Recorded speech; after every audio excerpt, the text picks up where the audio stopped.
Hello everyone, welcome back to my another mini vlog. বইমেলা শেষ হয়ে গেছে প্রায় সপ্তাহখানেক হলেও আমি ব্যস্ততার কারণে ভিডিওটা একদমই পোস্ট করতে পারিনি। সেদিন হঠাৎই শেষ দিনে বইমেলার রোহিত প্রায় বিকাল করে ফোন করে বলল যে কাজ শেষ হয়ে গেছে, তাড়াতাড়ি রেডি হ, বইমেলা যাব। কারণ এবছর আমরা একদমই বইমেলা যেতে পারিনি। তাই শেষের দিনটা মিস না করার জন্যে সময় বাঁচাতে সোজা মেট্রো ধরে বইমেলার 7 নম্বর গেটে ঢুকেই দেখলাম এরকম সুন্দর সুন্দর ব্যাগের স্টল, তাই দুটো ব্যাগ কিনে নিলাম আর চলে এলাম প্রথম বইয়ের স্টলে। বেশ ভালো ভূতের বইয়ের কালেকশন ছিল। এখান থেকে কটা বই নিয়ে তারপরে আরও মেলাটা ঘুরে ঘুরে দেখছিলাম।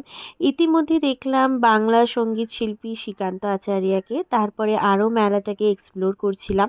আর ততক্ষণে অর্ণবও রওনা দিয়ে দিয়েছিল অ্যাজ ইউজুয়াল, যে আমাদের প্রত্যেক বছরের বইমেলার পার্টনার। আর মাতৃশক্তি মন্দিরটা ভীষণ সুন্দর করেছিল। তারপর চলেছিলাম রোহিতের ফেভারিট বুক ফার্মে। ও কিছু বই এখানে সিলেক্ট করছিল কোনগুলো নেবে বলে। তারপরে এখান থেকে সব নেওয়া হয়ে যেতে আমরা প্রায় মেলাটার মিডিলে এসে উপস্থিত হয়েছি। তখন প্রায় সন্ধে হয়েই গেছে।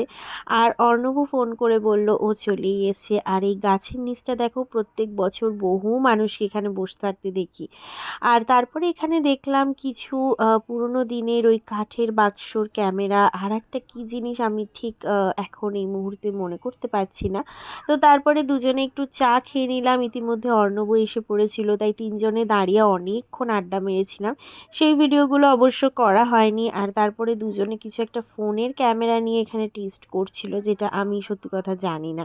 তারপরে চলে গেছিলাম খাওয়া স্টলের দিকে। দুজনে এখানে জানি না ওরা কী কেকের ক্রেভিংসে আজকে ভুগছিল, তাই অনেক রকমের চিজ কেক আরও নানা রকম কেক আর একটা প্যাটিস নিয়েছিলাম, যেগুলো খাওয়া দাওয়া করে রওনা দিলাম বাড়ির দিকে।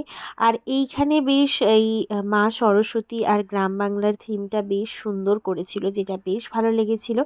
এবারের মতো বইমেলাকে টাটা বলে বাড়ি ফেরার পালা। আর এগুলো হলো এবারের বইমেলার সংগ্রহ। তোমরাও কে কী কিনেছো কিন্তু কমেন্টে জানাতে ভুলো না। আর ভিডিওটা ভালো লাগলে চ্যানেলটাকে সাবস্ক্রাইব করে লাইক শেয়ার কমেন্ট করো। Tata, by.